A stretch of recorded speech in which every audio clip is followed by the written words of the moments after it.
zəng adi zəng deyil. Təhsilimizin problemləri, ən son nailiyyətləri İctimai Radioda.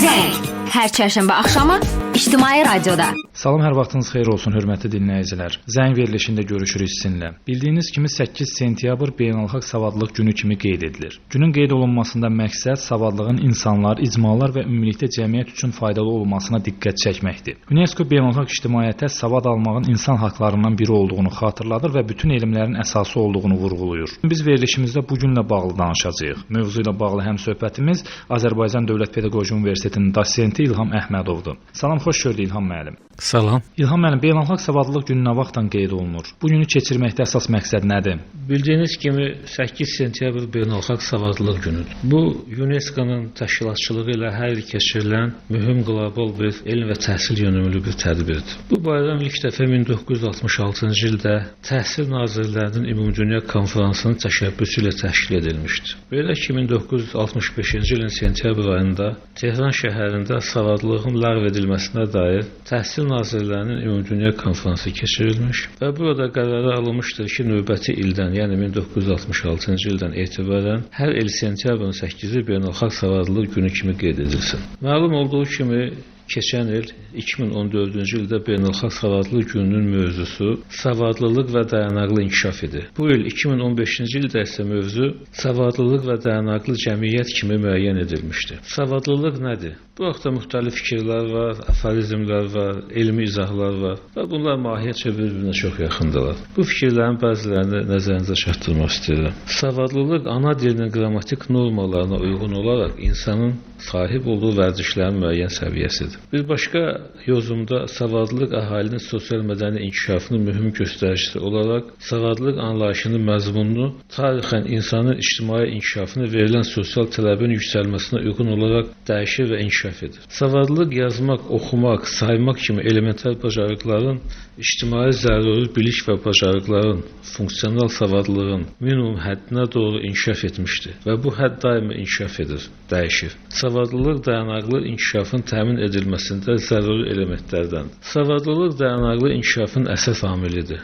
Savadlılıq vərdişlərin dayanıqlı cəmiyyətin yaradılması üçün zəruri olan daha geniş bilik və bacarıqların, dəyərlərin əldə edilməsinə imkan verir. Dayanıqlı inkişafın mühüm sahəsi kimi səhiyyə, kənd təsərrüfatı və digər sahələr və tərəqqilər savadlılığın yayılmasında mühüm amildir. Xüsusən də savadlılığın insan səhiyyəsinə, insan sağlamlığına, insanın şəxsi gigiyenasına, həyat və fəaliyyətin təhlükəsizliyinin təşkilinə daha böyük təsiri var. Çünki savadlı insan öz həyat fəaliyyətini planlaşdırır, təhlükəsizliyini təmin edir və öz sağlamlığının qarşısına qala bilir. Savadlılıq iqtisadi artım, sosial inkişaf və ekoloji inteqrasiya məsələlərində düzgün qərar qəbul etməyə də imkan verir. Savadlılıq həyat boyu öyrənmənin əsasını təşkil edir. Savadlılıq dayanıqlı və inkişaf edən cəmiyyətlərin yaranmasında mühüm rol oynayır. Bütün bu amillər savadlılığın cəmiyyətin rolunda və tarixən inkişafında oynadığı mühüm roldur. Ona görə də cəmiyyətin inkişafı müxtəlif mərhələlərində təhsilə, savadlı insana, elmə, elm daşıyıcısına yüksək qiymət verilmişdir. Savadlılıq insan hüquq və azadlıqlarının da mühüm elementidir. Bir çox ölkələrin, o cümlədən bizim ölkənin konstitusiyasında vətəndaşın təhsil hüququ xüsusi olaraq qeyd edilmişdir. Savadlılıq şəxsi azadlıq və imkanların genişlənməsinin də mühüm vasitəsidir. Savadlılıq fərdi insan potensialının, insan kapitalının, ümumən cəmiyyətin inkişafının mühüm alətidir. Təhsilin davam etdirilməsi imkanları da ilkin savadlılıq səviyyəsi ilə müəyyən edilir. Bugün savadlılıq dedikdə artıq İKT savadlılığı,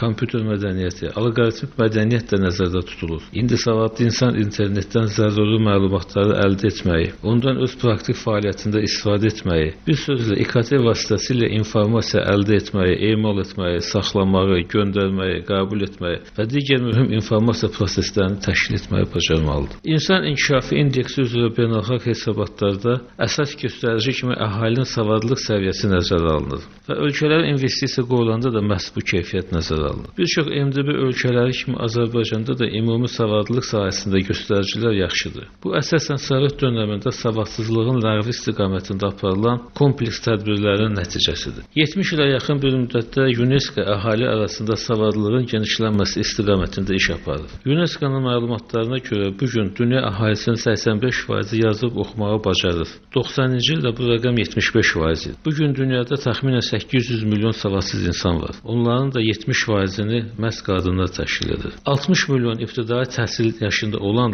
lakin məktəbdən yayılmış uşaqlar da var. Bu xüsusən son vaxtlar ərəb ölkələrində hərbi əməliyyatların aparılması, İraqda, Suriyada, Liviyada və bir neçə ölkədə təhsil sisteminin, məktəblər şəbəkəsinin dağılması və bu gün Avropaya milyonlarla qaçqın axınının gəlməsi və həmin uşaqlar artıq neçə ildir təhsildən yayınıblar və dünyanın qlobal problemləri çərçivəsində deməli həm də savadsızlıq amili başlayıb yenidən inkişaf eləməyə. Dünya üzrə bütün savadsızlıqların 50%-i Cənubi və Qərbi Asiyada, 20%-i Afrika ölkələrində cəmləşib. Hindistanda isə əhalinin 40%-i savadsızdır. Hərçənd ki, Hindistanda bu günlər elm və təhsil kifayət qədər sürətlə inkişaf edir və yüksək səviyyəli mütəxəssislər var, xüsusən də informasiya texnologiyaları sahəsində. Ümumən isə əhalinin aşağı təbəqələri arasında savadsızlıq geniş yayılmışdır. Hətta yüksək inkişaf etmiş ölkələrdə də elementar savadı olmayan xeyli vətəndaşlara rast gəlmək mümkündür. Məsələn, Avropa İttifaqında 75 milyon savadsız insan yaşayır. Amerika Birləşmiş Ştatlarında da savadsız insanların sayı milyonlarla ölçülür. Baxmayaraq ki, ölkə bütün parametrlər üzrə inkişaf eləmiş bir ölkədir. 2000-ci ildə Seneqalın paytaxtı Dakar şəhərində təhsil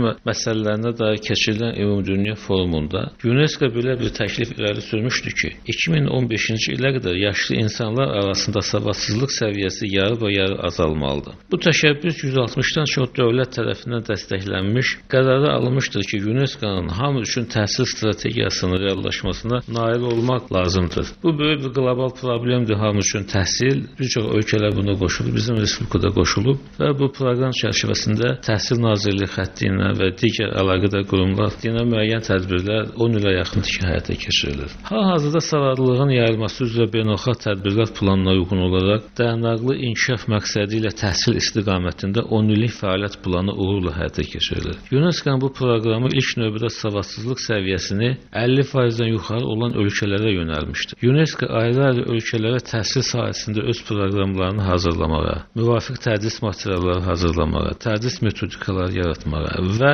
müəllimlərin hazırlığını həyata keçirməyə dəstək verir. Savadlılıq probleminin həllinə dair UNESCO-nun baş direktoru xanım İrina Nabukovadan bir stat gətirmək istəyirəm. Tədbirlərin birində xanım Nabukova qeyd etmişdi ki, ən müasir texnologiyalar və o cümlədən mobil rabitə sahəsində nailiyyətlilər savadlılığın yayılmasına yeni imkanlar yaradır. Bu işə biz çox investisiya cəlb etməliyik. Biz dövlətlərə müraciət edirik ki, bu sahədə siyasi səylərini və maliyyə məsrəflərini 2 qat artırsınlar. Bizim can atdığımız gələcək əlifbadan başlayır. Bu müasir dövrdə UNESCO-nun ümumi missiyasıdır, ümumi məqsədidir və dövlətləri də bu istiqamətə yönəldir. Burada mən bu mobil texnologiyaları haqqında bir kəlmə əlavə etmək istəyirəm. Bu məsələlər birbaşa mobil təhsil, onlayn təhsil, açıq təhsil məsələlərinə bağlıdır. Çünki bu günləri müasir mobil rabitələr vasitəsilə artıq kifayət qədər keyfiyyətli təhsil almaq mümkündür. Xüsusən savadsızlıq dərəcəsi aşağı olan ölkələrdə beynəlxalq təcrübədə belə hallar geniş yayılmışdır və xüsusən də qadınların, ailəli və uşaqlı qadınların savadsızlıq probleminin həllində mobil texnologiyalar kifayət qədər dəstək verə bilir.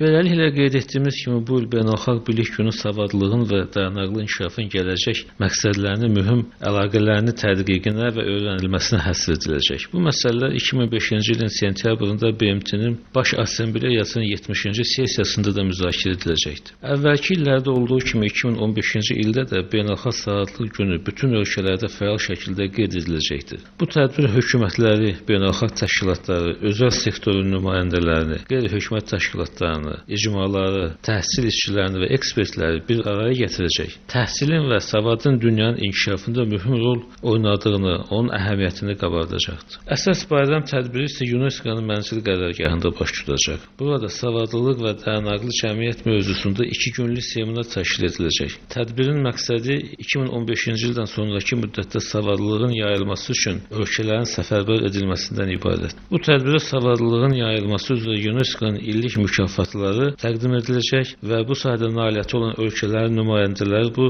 mükafatlarla mükafatlandıracaqlar. İlham müəllim, mövzuyla bağlı fikirlərinizi dinləyicilərimizlə bölüşdüyünüzə görə təşəkkür edirik. Sağ olun. Əziz dinləyicilər, nəzərinizə çatdırım ki, bugünkü verilişimizdə biz 8 sentyabr Beynəlxalq Savadlılıq Günündən danışdıq. Beynəlxalq Savadlılıq Günü isə bir həqiqəti bir daha bütün insanlara xatırladır. Savadlılıq cəmiyyətin qarşısında bütün qapıları aça bilən açardır. Dünyada heç bir ölkə savad almadan inkişaf edə bilməz.